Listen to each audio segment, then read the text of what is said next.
জঙ্গলের মধ্যে দুজন কাপেল ঘুরতে এসে এক ভয়ানক প্রাণীর আক্রমণের মুখে পড়ে যায়। কেউ কি আর শেষ পর্যন্ত বেঁচে ফিরতে পারবে? 2005 সালের সত্যি ঘটনা অবলম্বনে তৈরি এমন একটি সার্ভাইভাল থ্রিলার মুভি আজ আমরা এক্সপ্লেইন করব। দুর্বার রয় প্রেজেন্টস ব্যাক কান্ট্রি। তো মুভির শুরুতে আমরা অ্যালেক্স নামের একটি ছেলেকে দেখতে পাই, যে তার গার্লফ্রেন্ড জেনিকে নিয়ে ক্যাম্পে নিয়ে যাচ্ছে। সেখানে তারা সারাদিন ঘুরে বেড়াবে এবং ছুটি কাটাবে। জঙ্গলে কয়েকটি ঝর্ণা এবং খুব সুন্দর নদীও আছে। কিন্তু সেখানে যাওয়ার পর সেখানে এক অফিসের কাছে তারা জানতে পারে এই জায়গাটি এখন বন্ধ হয়ে গেছে। অ্যালেক্স এখন কোনো উপায় না দেখে ভাবে জেনিকে নিয়ে অন্য কোথাও যাবে। সেখানের অফিসারটি তাদেরকে একটি ম্যাপ দেয়, যাতে ওরা ভালোভাবে এই জায়গাটি ঘুরতে পারে। কিন্তু অ্যালেক্স এই ম্যাপটা নেয় না। সে বলে, আমি এই জায়গাটি ভালো করেই চিনি, আমি এখানে ছোটবেলা থেকে অনেকবার এসেছি। কিন্তু জেনি এখানে আবার ফার্স্ট টাইম এসেছে। এরপর অ্যালেক্স আর জেনি বাইরে গিয়ে ঘুরতে শুরু করে। তারা এই সুন্দর জায়গাটা অনেক এনজয় করছিল, কিন্তু জেনি আবার এখানে ফোন নিয়ে ব্যস্ত ছিল। অ্যালেক্স তখন বলে, আমরা একটি সুন্দর জায়গায় এসেছি আর তুমি ফোন নিয়ে ব্যস্ত আছো। তখন জেনি আর কোনো কথা না বলে তার ফোনটা ব্যাগের মধ্যে রেখে দেয়।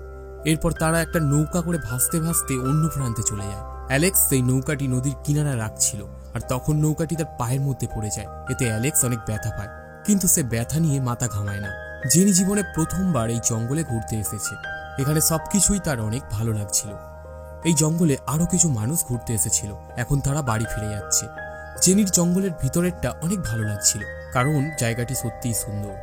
এরপরে তারা জঙ্গলের মাঝখানে গিয়ে একটা টাবু টাঙায়, যাতে তারা রাতে সেখানে থাকতে পারে। এরপরে অ্যালেক্স জঙ্গল থেকে কাঠ জোগাড় করে সেখানে আগুন জ্বালায়। এরপর পাশের ছোট্ট একটি নদীতে তারা স্নান করতে নামে।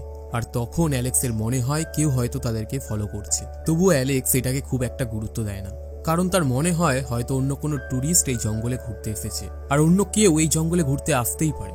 এখন অ্যালেক্স আগুন জ্বালানোর জন্য কাঠ আনতে জঙ্গলে যায়। জেনি তাঁবুর কাছে একাই ছিল, আর তখন একজন অপরিচিত লোক জেনির কাছে আসে। এরপর অ্যালেক্স যখন গাছের ডাল নিয়ে আসে, তখন সে দেখে জেনি একজন অপরিচিত লোকের সঙ্গে কথা বলছে।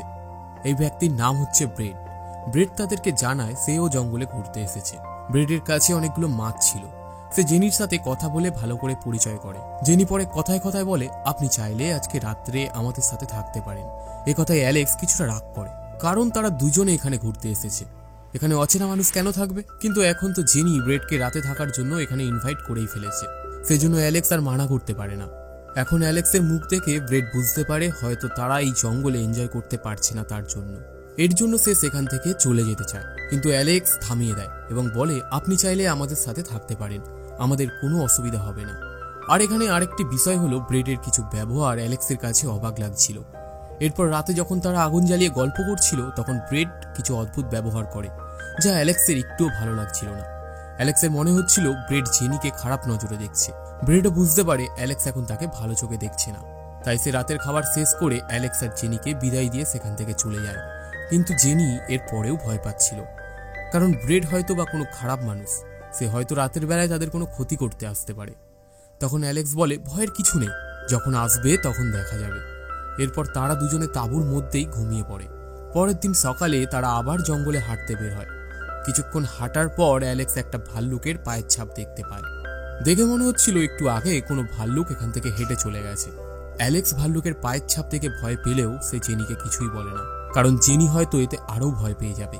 কারণ আপনারা সবাই জানেন ভাল্লুক খুবই বিপজ্জনক প্রাণী। এই জন্য সে জেনিকে কিছু না বলে আবার হাঁটতে শুরু করে, কারণ তারা সামনে নদী পর্যন্ত যাবে। তারা হাঁটতে হাঁটতে জঙ্গলের অনেক গভীর পর্যন্ত চলে আসে। রাস্তায় অ্যালেক্স কিছু ফল দেখতে পায়, যে ফলটা সে খাচ্ছিল। এরপর হঠাৎ তারা দেখে আস্ত একটা মানুষের লাশ পড়ে আছে। লাশটা দেখে মনে হচ্ছিল কোনো ভয়ঙ্কর জানোয়ার লাশটিকে টেনে হিঁচড়ে খেয়েছে, আর বাকিটা এখানেই ফেলে গেছে। এখন জেনি এইসব কিছু দেখে অনেক ভয় পেয়ে যায়, কিন্তু অ্যালেক্স এটাকে তেমন একটা গুরুত্ব না দিয়ে আবারও সামনের দিকে যেতে শুরু করে। শেষ পর্যন্ত তারা সেই জায়গায় পৌঁছে যায়, অর্থাৎ তারা যে জায়গার উদ্দেশ্যে রওনা দিয়েছিল। কিন্তু সেখানে কোনো নদী ছিল না। এখানে রাস্তা শেষ হয়ে যায় এবং সামনে ছিল ঘন জঙ্গল। কিন্তু এখানে তো নদী থাকার কথা ছিল।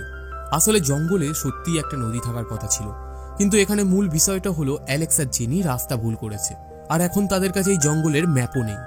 এই জন্য জেনি অ্যালেক্সের উপরে অনেক রেগে যায়, কারণ জঙ্গলের গার্ড তাদেরকে ম্যাপ দিতে চেয়েছিল, কিন্তু অ্যালেক্স ইচ্ছা করেই সেই ম্যাপটা নেয়নি।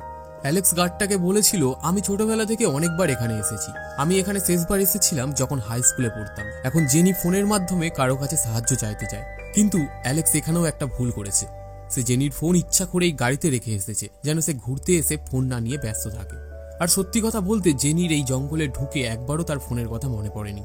এখন তর্কের সময় তার মনে পড়েছে তার ফোন কাছে নেই। আর এখন তো তারা জঙ্গলের মধ্যে পুরোপুরি আটকে পড়ে গেছে। এখন তাদের বাড়িতে ফিরে যাওয়া এতটা সহজ হবে না, কারণ তারা জঙ্গলের মাঝখানে আছে। এভাবে রাস্তা না জেনে ভুল পথে গেলে তারা জঙ্গলের আরো ভিতরে চলে যেতে পারে। তার উপর একটি হিংস্র ভাল্লুক এই জঙ্গলে ঘুরছে। সহজভাবে বলতে এখন অ্যালেক্স আর জেনির জীবন বিপদে আছে। জেনি অনেক ভয় পেয়ে যায়।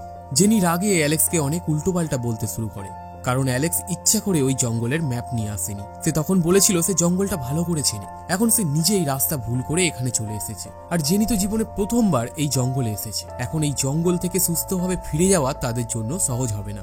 জেনি তো এমনিতেই অনেক ভয় পেয়ে আছে, তার উপর সে যদি জানতে পারে তার আশেপাশে একটি হিংস্র ভাল্লুক ঘোরাফেরা করছে, তাহলে তো আরো ভয় পেয়ে যাবে। এখন এই সব কিছু ভেবে অ্যালেক্স অনেক চিন্তায় পড়ে যায়। আসলে জেনি এখানে আসতে চায়নি, কিন্তু অ্যালেক্স তাকে বুঝিয়ে বাজিয়ে এখানে নিয়ে এসেছে। এখন যদি তার জন্য জেনির কিছু হয়ে যায়, তাহলে তো দোষটা সম্পূর্ণভাবে অ্যালেক্সের উপর পড়বে। জেনি প্রচন্ড রেগে অ্যালেক্সকে উল্টো পাল্টা বলে, কিন্তু কিছুক্ষণ পরে সে অ্যালেক্সকে সরিও বলে। অ্যালেক্স তখন বলে, চিন্তা করো না, সবকিছু ঠিক হয়ে যাবে। আজকে রাতটা আমরা এখানেই থাকবো, সকাল হলে আমরা এখান থেকে চলে যাব। এরপর তারা সেখানে তাঁবু টাঙায়। রাতে তারা ওখানেই ঘুমিয়ে পড়ে। মাঝরাতে তাদের তাঁবুর চারপাশে একটা ভাল্লুক ঘুরছিল, কিন্তু তারা দুজনেই ঘুমিয়েছিল, সেই জন্য তারা কিছুই বুঝতে পারে না। সকালে তারা দেখতে পায় তাদের যে খাবারগুলো ছিল সেগুলো কেউ খেয়ে ফেলেছে। অ্যালেক্স তখন বলে এটা হয়তো কোনো জন্তু জানোয়ার খেয়েছে, কিন্তু সে মুখে বললেও মনে মনে ঠিকই জানে যে এটা ভাল্লুকের কাজ। তাই সকালে কিছু না খেয়ে তারা এগিয়ে যাওয়া শুরু করে। হঠাৎ রাস্তায় দেখে একটা ভাল্লুকের গর্ত। অ্যালেক্স বুঝতে পারে তারা এখন ভাল্লুকের এলাকায় আছে। আর এখন জেনিও সবকিছু বুঝতে পারে, এই জঙ্গলে ভাল্লুক আছে। ভাল্লুকটি হয়তো তাদের আশেপাশে আছে, সে যে কোনো সময় তাদের উপর আক্রমণ করতে পারে। অর্থাৎ অ্যালেক্স আর জেনির জীবন এখন বিপদে আছে। জেনি বলে আমাদের যত দ্রুত সম্ভব এখান থেকে যেতে হবে, না হলে ভাল্লুকটা আমাদের উপর আক্রমণ করতে পারে। এরপরে তারা সেখান থেকে তাঁবুর কাছে চলে আসে, কিন্তু এখানে আসতেই তারা বড় বিপদে পড়ে যায়, কারণ তাদের তাঁবুর সামনে ভাল্লুকটি বসেছিল। অ্যালেক্স ভাল্লুকটাকে দেখে অনেক ভয় পেয়ে যায়। সে জেনিকে কোনো শব্দ করতে বারণ করে, কিন্তু তারপরেও ভাল্লুকটি অ্যালেক্স আর জেনির দিকে এগিয়ে আসতে শুরু করে। এখন অ্যালেক্স আর জেনি ভয়ে পাথর হয়ে যায়। তারা চুপচাপ বসে থাকে, কিন্তু তবুও হঠাৎ ভাল্লুকটি তাদের উপর আক্রমণ করে। জেনির হাতে ভাল্লুকটির আঁচড় লাগে। তখন অ্যালেক্স জেনিকে বাঁচাতে নিজে ভাল্লুকের সামনে আসে এবং ভাল্লুকটিকে তাড়ানোর চেষ্টা করে, কিন্তু ভাল্লুক কি এত সহজে যায়? বরং ভাল্লুকটি অ্যালেক্সের উপর আক্রমণ করে আর তার পায়ে কামড়ে ছিঁড়ে ফেলে। অ্যালেক্স বুঝতে পারে সে হয়তো বাঁচবে না, তাই সে জেনিকে বলে তুমি এখান থেকে পালিয়ে যাও। আর তখনই ভাল্লুকটি অ্যালেক্সকে কামড়ে বাইরে নিয়ে যায় আর অ্যালেক্সকে সে খেতে শুরু করে। অ্যালেক্স ব্যথায় কষ্ট পেলেও সে চিৎকার করে বলে জেনি তুমি এখান থেকে পালিয়ে যাও, তোমাকে বাঁচতেই হবে। জেনি এটা শুনে পালাতে শুরু করে। এদিকে ভাল্লুকটি অ্যালেক্সকে মেরে ফেলে, কিন্তু জেনি সেখান থেকে দৌড়ে পালানোর সময় হোঁচট খেয়ে পড়ে যায় আর মাথায় প্রচন্ড আঘাত খায়, ফলে সে বেহুশ হয়ে যায়। আর জেনির যখন জ্ঞান ফেরে তখন সে ভয়ে চিৎকার করতে থাকে, কিন্তু কোনো মানুষ জেনির চিৎকার শুনতে পায় না, কারণ জেনি জঙ্গলের অনেক গভীরে রয়েছে। জেনি তখন ভাবে সে হয়তো বেঁচে ফিরতে পারবে না। তখন তার মনে পড়ে অ্যালেক্সের সেই জীবনের শেষ কথা, তোমাকে বাঁচতেই হবে। এরপর জেনি আবারও মনে সাহস করে সামনে এগোতে শুরু করে। হাঁটতে হাঁটতে দিন শেষ হয়ে রাত হয়ে যায়। সে রাত্রেবেলা একা একটি গাছের উপর উঠে ঘুমিয়ে পড়ে। সকালে যখন জেনির ঘুম ভাঙে তখন সে দেখতে পায় আকাশে একটা হেলিকপ্টার যাচ্ছে। সে সাহায্যের জন্য চিৎকার করতে থাকে, কিন্তু এত উপর থেকে জেনির চিৎকার শোনা অসম্ভব ছিল। এরপর জেনি আবারও হাঁটতে শুরু করে। জেনি রাস্তার পাশে এক জায়গায় জল দেখতে পায়। জলটি প্রচুর অপরিষ্কার ছিল, কিন্তু সে প্রচুর তৃষ্ণার্ত এবং ক্ষুধার্ত থাকায় বাঁচার জন্য এই জলই খেতে হয়। আর ভাগ্যের জোরে সেই ফলগুলোও দেখতে পায় যেটা অ্যালেক্স খেয়েছিল। জেনি এখন বাধ্য হয়ে ওই ফলগুলো খায়, আর এখানে ফলগুলো খাওয়ার পরে জেনি এখন কিছুটা শক্তি ফিরে পায়। কিন্তু তখনই সেখানে ভাল্লুকটি চলে আসে আর জেনি প্রাণপণে ছুটতে শুরু করে। ছুটতে ছুটতে সে একটা ঝর্ণার সামনে চলে আসে। জেনি দেখতে পায় সামনে ঝর্ণা আর পিছনে ভাল্লুক, আর এখান থেকে পালানোর অন্য কোনো উপায় নেই। জেনি এখন আস্তে আস্তে ওই ঝর্ণা থেকে নামতে শুরু করে। সে উপর থেকে নিচে পড়ে যায়, কিন্তু তারপরেও সে হার মানে না। সে আবারও এগিয়ে যাওয়ার চেষ্টা শুরু করে। উপর থেকে নিচে পড়ার কারণে সে অনেক ব্যথা পায়। তার হাতে এখন প্রচন্ড কষ্ট হচ্ছিল। সে তারপরেও হেঁটে যাচ্ছিল। সে বুঝতে পারছিল না ঠিকঠাক যাচ্ছে কিনা। হাঁটতে হাঁটতে জেনি সেই নদীর কিনারায় চলে আসে, যেখানে অ্যালেক্স তাদের বোটটা রেখেছিল। এর মানে জেনি ঠিক পথেই এসেছে। আর তার যাত্রা সফল হয়েছে। জেনি নৌকাতে উঠে পড়ে এবং নৌকা করে অপর প্রান্তে চলে যায় যেখানে তাদের গাড়ি রাখা ছিল। এর মানে জেনি এখন বাড়ি ফিরে যেতে পারবে। তার কষ্ট হয়, সে এলেক্সকে বাঁচাতে পারেনি, কিন্তু সে বাঁচতে পেরেছে। আর এর সাথে সাথেই মুভিটা এখানেই শেষ হয়ে যায়। এতক্ষণ যে কাহিনীটা শুনছিলেন সেটা সত্যি একটা মেয়ের সাথে ঘটে গেছিল, আর তারই লেখা বই নিয়ে তৈরি হয়েছে আজকের সিনেমাটি। তো ভিডিওটি আপনাদের কেমন লেগেছে কমেন্ট করে অবশ্যই জানাবেন। যদি ভিডিওটি ভালো লাগে তাহলে একটা লাইক করে চ্যানেলটি সাবস্ক্রাইব করে দেবেন। দেখা হচ্ছে আরেকটি নতুন মুভির কাহিনী নিয়ে।